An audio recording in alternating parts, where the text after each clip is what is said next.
Bago pumasok ang Duterte administration, tinaguri ang worst airport ang Ninoy Aquino International Airport dahil sa pangit na serbisyo, mahabang pila, laglag pala, bukas bagahe at sa mga dishonest na mga airport staff.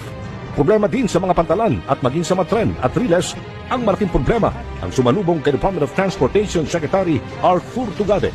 Nakita ko yung problema, I was challenged. Kasi hinimay ko yung problema. Nakita ko yung tinatawag na low-hanging fruits. Meron yung mga medium-term problem at meron yung long-term na pangangailangan. Polisiya, struktura. A-addressing ko yan. My mentality is challenged. My commitment is preserved. Anong sabi nila sa MIA? One of the worst airports in the world. Barely 1.5 years during our stay.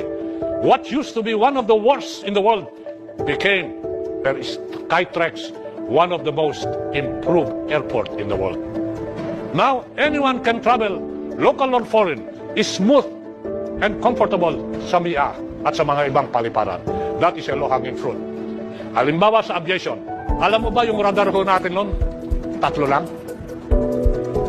Sa buong archipelago, 3 lang ang radar na nagkokontrol ng mga paliparan for so many years. Ang territory ng Pilipinas is wide and sparse and walang radar.